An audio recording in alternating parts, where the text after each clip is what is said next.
Welcome to the Industrial Talk Podcast with Scott McKenzie.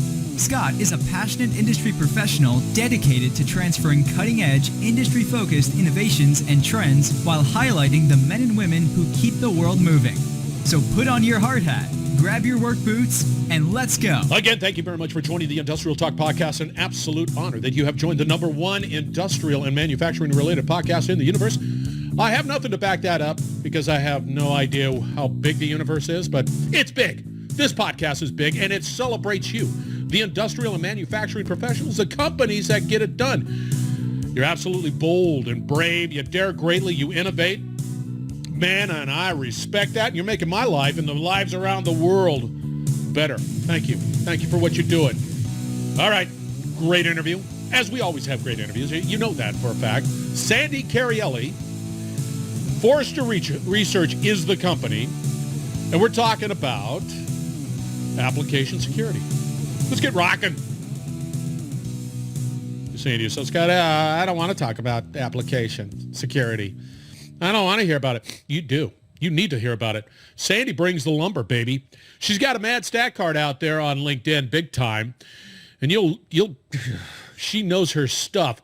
And I'm telling you right now, you got to take her advice and get ahead of all of this security stuff because there are stories out there about security breaches all day long, application. And I'm telling you right now, the reality is that many companies need to figure out how to create this virtual business even better, robust. You got to create that business of resiliency, and you got to build that up. In doing so, you're running out with some stuff that could be considered not secure. You need to reach out to Sandy big time. Go out to her stat card on LinkedIn, I guarantee you. And it's going to be on industrialtalk.com as well. Her last name is spelled C-A-R-I-E-L-L-I. First name, Sandy.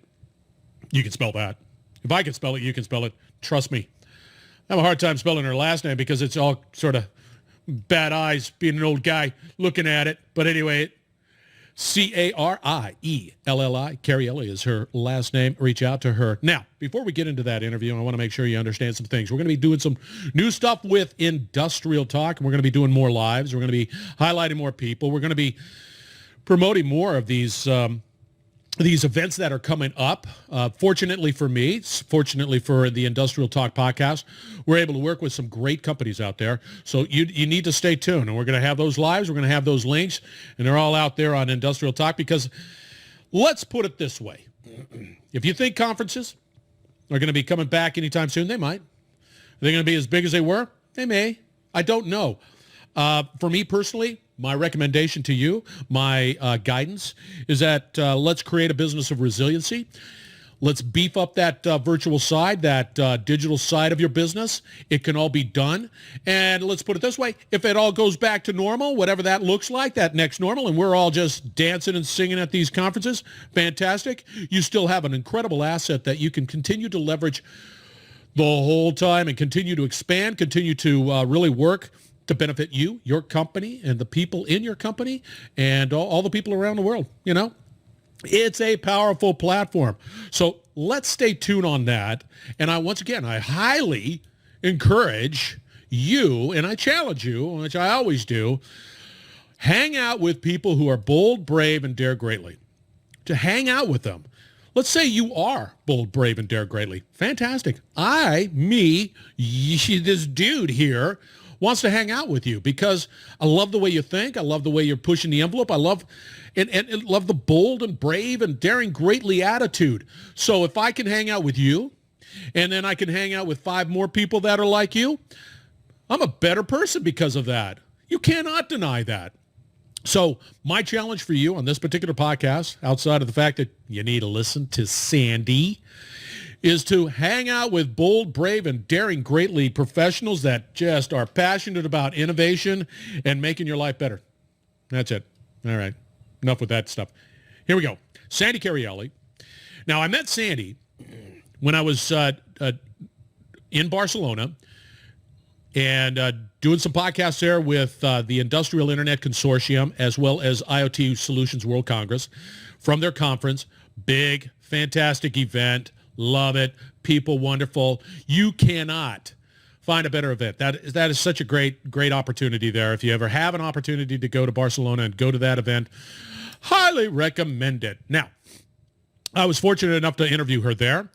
And when we were talking about the real big focus, the focus of that particular event was not only just IoT, not just AI, not all of the stuff that's associated with Industry 4.0, digital stuff, the stuff that we're constantly yammering on about. Security. Security was a big topic and a big focus at that particular event. And boy, I'll tell you right now, it is needed more than ever. So I met Sandy Carielli right there, and she knocked my socks off. She knows her stuff, and she can definitely help you. All right, Sandy, Forrester Research is the company that she works with, principal analyst, and she's in this stuff, man. She's in it. You just got to, and we're talking a little bit about application security, what we need to do, how to get ahead of that. So enjoy the interview. Sandy, welcome to the Industrial Talk Podcast. Absolute honor that you have joined the #1 industrial and manufacturing related podcast in the universe. I didn't oversell that, did I? Not in the least, Scott, and great to be here. Thank you so much for having me today. Well, listeners out there, I've been running Sandy down for some time because she is, her insights into cybersecurity and what we're going to be talking about on this particular podcast are going to be great. But I met Sandy in Barcelona at the IoT Solutions World Congress, and she was wonderful there, and I'm sure she's going to be wonderful here. For the listeners, Sandy, please give us a little 411, a little background on where you come from and why you're such an incredible professional. Well, hope you didn't oversell me there then. Yeah, you better deliver. That's right. Well, so my name is Sandy Carielli, and I am currently a principal analyst at Forrester Research, where I cover the application security space, looking at the evolution of the market, what's coming, what customers are looking for, what's available, and what's going to be important in the days, weeks, months, years to come.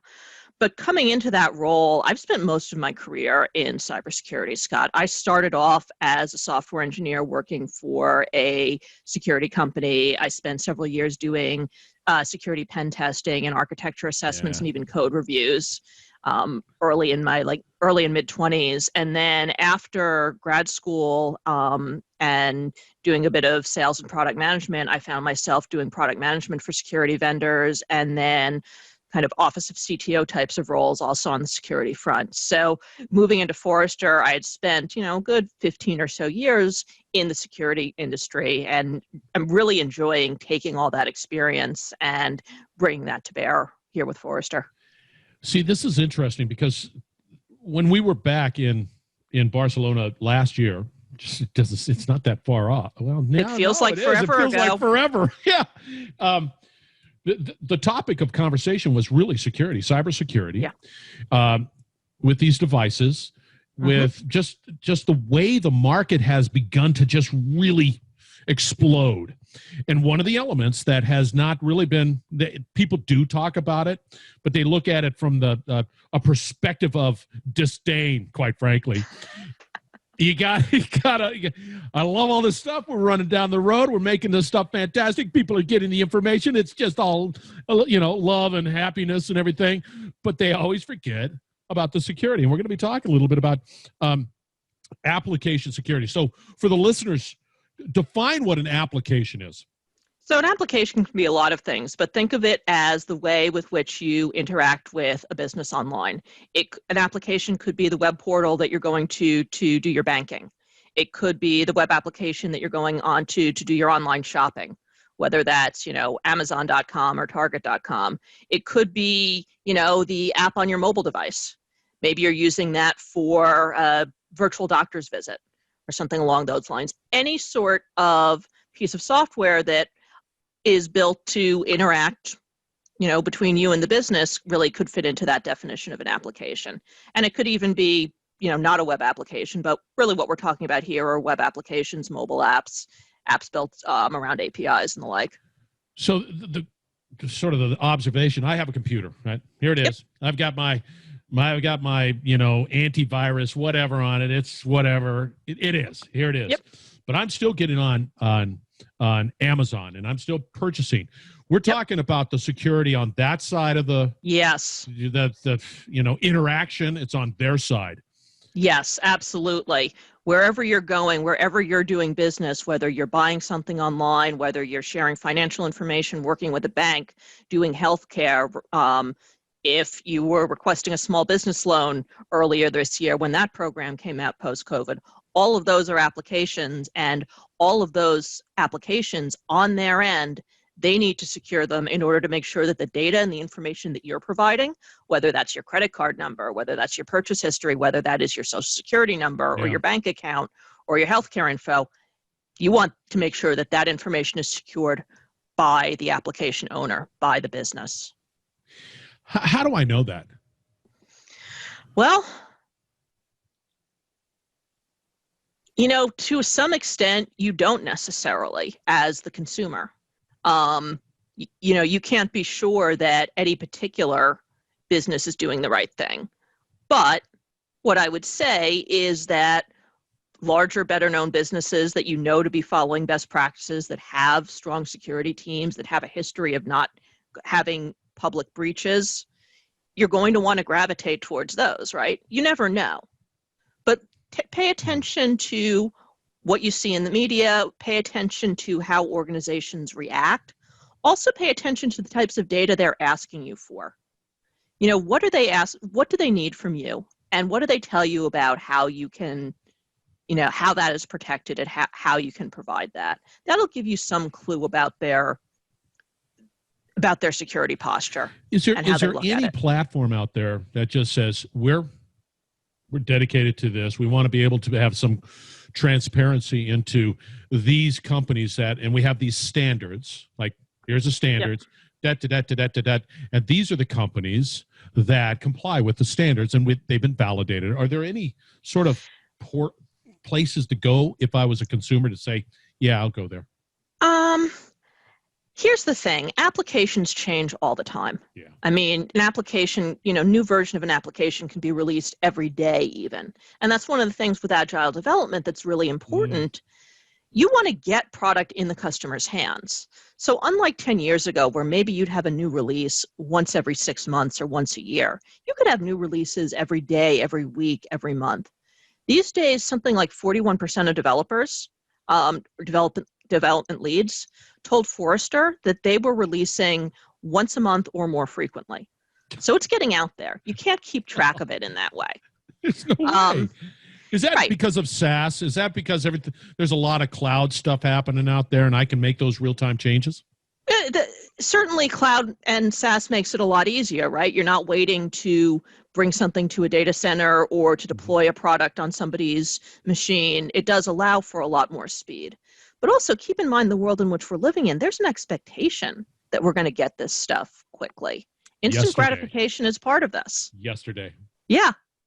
So there are definitely standards for good application security. If you look at OWASP, Open Web Application Security Project. Slow down on that one. Yep, OWASP.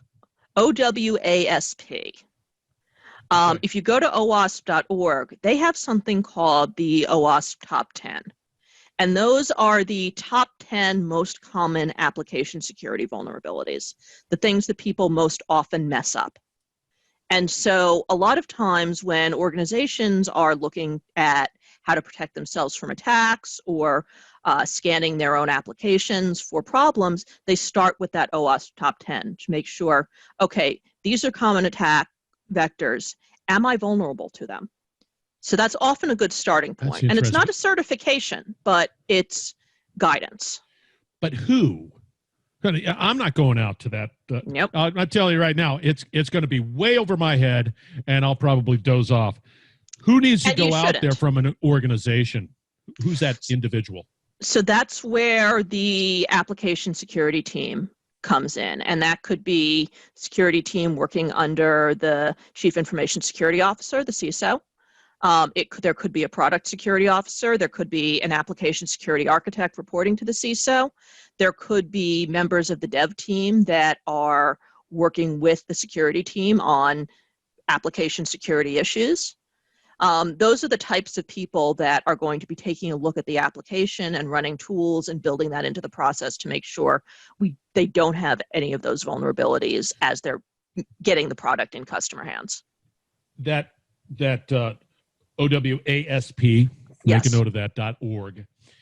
Do the top 10s constantly change? Like, they're constantly updating. It's like, is it, or is it somewhat static to a certain extent? So the OWASP top 10, I mean, OWASP is, it is very much a volunteer-driven organization. And OWASP puts out updated versions of the top 10 every 3, 4, 5 years. I think the most recent version was in 2017. And between different versions, there may be some shifts. You might see a couple move up or down a little bit. You might see them renamed, but there are some that are pretty consistent as issues over the years. Okay. Now, given COVID, the old two-finger death punch that's been hitting a lot of businesses, I've spoken to many leaders within industry, within manufacturing, and there was a need to say, okay, here's the new market. I've got to create a better online presence or whatever. I got to do that because nobody's coming over here. I've got to create. What challenges have you seen as a result of just COVID? Oh, yeah. I mean, you've hit upon the reality, right? Anyone who was relying on a strong in-person, brick and mortar, face-to-face business suddenly had to change their model and digitally transform really quickly. And so organizations that perhaps had this digital transformation plan or cloud migration plan sitting collecting dust on the shelf on the list of things we're going to do someday. It was.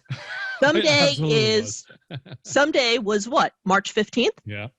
That became the reality. Yeah. And for businesses, it became about how quickly can we pivot, update our applications, our online presence in order to meet customer needs. Think about grocery delivery. Grocery delivery was a thing before COVID, but the popularity of it went way up. That means there was probably need for improvements in user interface, improvements in scale, and improvements in security as well. Healthcare. There was a lot around suddenly, virtual doctor's visits. Yes. Government. How many governments put out COVID tracking apps? Yeah. And at various degrees. It's like, I don't know. It's just, and they had to move fast. Yeah, there's this speed.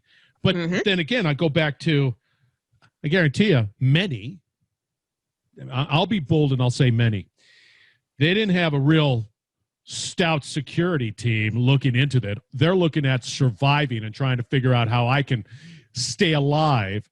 And the way to do that is to create more of an online portal type of solution. And I'm not running it by, how do you deal with things like that? I mean, yeah, well, one, you're right. A lot of them didn't have security teams. With the COVID tracking apps, I can think of 3 or 4 off the top of my head that had security issues. India's COVID tracking app. Yeah, that was stinky. People were able to leverage the API calls from across the world to see the COVID status down to a household. Yeah. Major privacy issues there. Wasn't the intent, but there were issues with, authentication, authorization, client-side validation, all of these terms I'm throwing around that basically means someone on the other side of the world could see the COVID status of somebody they shouldn't have been able to see. And anyone could do that. So, but to the broader question you're asking, security, and you and I have talked about this, security has this reputation of being Dr. No, right? Of being the ones coming in at the end, creating static, saying, well, you've got to do this, this, and this. Well, when your option is release the application now or go out of business, even as security has realized for years that they have to be more aligned with dev and more agile and really align with dev's need for speed, that suddenly comes to a fore when it's get this out the door, because every day we don't do it, we are losing millions of dollars worth of business. Yeah. So, it is a bit of an inflection point for the security team in that, okay, it's definitely not about why or what now. Tell me how to get this done. Tell me how to do it securely. Because they don't want to be the ones that have a security incident either. Nobody wants that. Everybody's hush-hush on that. It happens, but nobody's just sitting there going, hey, my company had this big old problem, and we're just, we had a security breach. How's that? Hey, you want to go grab a beer? Nobody says that. Well, except that disclosure regulations and whatnot do require them to talk about that pretty publicly. And good practice on talking about breaches generally leads to mature companies being upfront about this is what happened, this is what we discovered, this is how we responded. But nobody likes having that experience, obviously. It's uncomfortable. Yeah, but I like your point, because I think that we need to be more transparent. We need to be vulnerable. We need to be truthful in that, because we just what's interesting about this new normal, next normal, whatever normal this is where abnormal, abnormal, whatever it is for me, a business of resiliency has to include and has to really elevate my virtual presence. I have to do it. And if you're not, as a company, doing that, you've got some other issues, because we don't know what the future will hold. Right. There might be another nasty virus around the corner, and they'll do the same thing. And if you're not prepared, you don't have a business of resiliency. But at its foundation, if you can get into the development side now, right? You're just sort of hanging on there now, then I think is the right strategy, no matter how challenging it might be. But it is the right strategy for a resilient business. Scott, one of the things that comes up a lot in inquiries with organizations that are trying to build security into their development and operations and deployment process, commonly called DevSecOps. When companies ask about how to do DevSecOps better, one of the things that we often talk about is meeting the developer where they are. The developer is still driving this process. They're the ones that are responsible for getting code to market. They're incented to put product in customer hands. And we can either be going along, at cross purposes and coming in late at the game and creating a lot of friction and delays, or we can shift security left. We can build security into the design process, into the development process, integrate it with the tools that they are already using so that they're not having to learn a whole new set of things and go outside of their regular process. We can make it easy for them to do security and make sure that we are bringing their preferences and intent and how they do business and do their work into the security process. That's going to be the better approach. It is, and I think to your point that all of this stuff was great pre-virus, and it looked good on a piece of paper, and it was all typed out strategically, but now it's got to be real, and time to get it off the shelf. It's time to get it off and move forward. And I just think, and I'll throw it out there, I've been down that road where security came in late. In granted, there's no right or wrong. It's just the reality of it, right? Yeah. So get in the beginning of that, and so these coders that are trying to get this stuff out, I mean, it's just more an efficient process, most definitely. Yeah. One of the things that I think security needs to remember is that developers are not trained in this.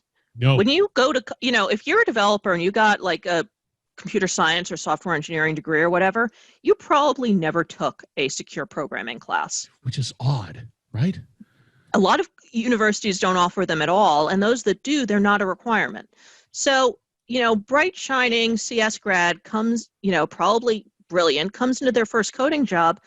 They haven't learned security. We've got to approach that with some empathy. Yeah. That's interesting, because I think, because once again, last year, back at IoT World Solutions World Congress, security was a conversation, and it's being driven not just by applications; it's being driven by Industry 4.0, the digitization, all of the stuff, the IoT, these devices that are just popping everywhere. The price point is it's okay, right? Yeah. So it's not a big CapEx project. I could buy 100 of those little pills and stick them out on my assets. And there it is. It's easier. Like there's no friction with that. And it was just sort of an interesting time to talk to people such as yourself about, hey, we better start thinking about security a little bit more and get ahead of that. Well, and IoT in particular, Scott, because, it's one thing. How often do you replace your iPhone or your mobile device? Never, because if I did, it would be just a nasty, awful day to try to boot up a new computer. So I don't know. Well, you're probably one of the few, though. I mean, a lot of people replace them every 3, 4, 5 years. No. But what about that IoT device that you have sitting at home? How often do you replace, how often do you replace your car? How often do you replace your coffee maker? How often, Never. So, you better absolutely be able to have that secure and be able to create patches and update it in a secure manner, because no one's buying a new car every time there's a vuln. And the reality is that we're a far more connected community, and that's not going away, right? It's only going to get more and more and more connected and faster. Where do you see it going? Speaking of which, it's just like, I mean, I don't know how you keep up with the security side. I just don't. Outside of the fact I'm not the sharpest tool in the shed, but here's what I'd say. One, we are always getting better at combating attacks. That said, the attackers learn as well, and they constantly, build new things. I do think that what we're seeing, from the data across industry is that organizations are getting better at shifting left. They're getting better at building security earlier into the process. That is a hopeful sign for me.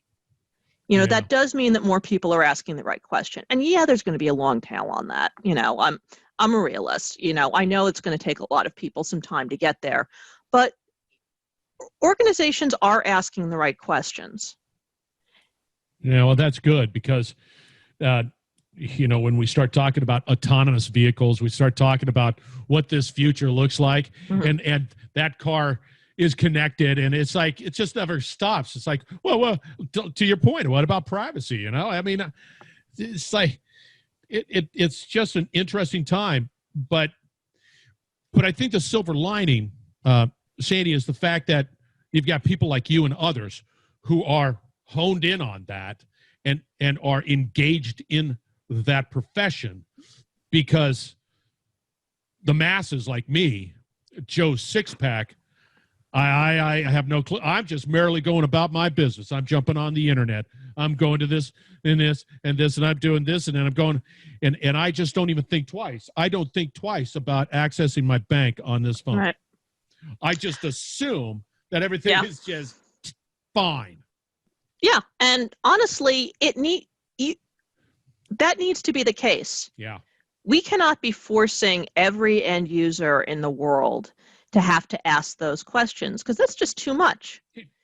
There is absolutely no way reasonably that we can expect every single user to have to do all this themselves. The job of security should be to make this as transparent as possible. You talk about folks in the industry, folks like me, but where I'm really encouraged is seeing those in the industry that are making the effort, not just on the technical side, but on that human side, to understand how end users use products and make sure that security is easy for them and frictionless, and they don't have to know that much. Or those that are working with developers that are empathetic to what developers need to do, that understand that developers, their priority is to get product out the door, and they need to work within that realm. That it's not that security today has evolved, that many people are realizing that they can't just be that person riding in at the last minute saying, wait, stop. Yeah. And that's encouraging to me, that we're moving away from that. Well, I just between you and me and anybody of the listeners out there, I see that shift happening because we're becoming more of a connected community as we continue journeying down this road. And it might have bit us in the tush over here. It's not going to do it again. It's not going to. So you just sort of grow and be more mature in that process. Because once again, if you're not looking at this with your eyes wide open and trying to, survive this next normal, security's got to be a part of that conversation, and it's got to be up front. All right, we're going to have to wrap it up. Let me ask you this. Yep. Are you active out there on LinkedIn? I am. All right, listeners. Is that the best way to get a hold of you? I'm actually going to throw out my Twitter handle. That's probably even better. I got it right here. And you've got a great Twitter handle. I've got an easy Twitter handle. It's your name. How easy is that? Yeah, it is. All right. Sandy Carielli. That's Karie. C-A-R. You said K. Did I see? It's COVID. I'm going to blame COVID. It's Carielli. Carielli. Don't put a K in there. You'll never find her. But anyway, it'll all be out there on industrialtalk.com. Damn right. But anyway, you were absolutely wonderful. Thanks so much for having me, Scott. I'm not so scared now. Good. I was scared before the conversation. No, I'm not. All right.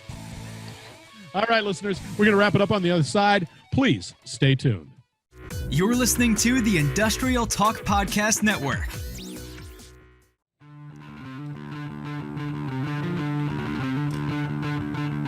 All right. Once again, thank you very much for joining the Industrial Talk Podcast. That was Sandy Carielli. Forrester Research is the company. We were talking definitely about application security. I need for you to go out to her LinkedIn stat card, reach out to her. I guarantee you she wants to talk to you, and she has some great insights on maybe some of the challenges that you are going through. Get ahead of that. Again, I challenge you this week, every week. I want you to hang out with people that are bold, brave, dare greatly, innovate. I want you to talk to me, man. I want to be inspired by you. So hang out with those people, and I guarantee you your perspective in life will definitely be different. I guarantee it. You can't help because you guys are doing some great things out there. All right. Again, thank you very much for joining the Industrial Talk Podcast. You are bold. You're brave. You dare greatly. You innovate. Another great interview right around the corner. Thank you, and take care, and be safe.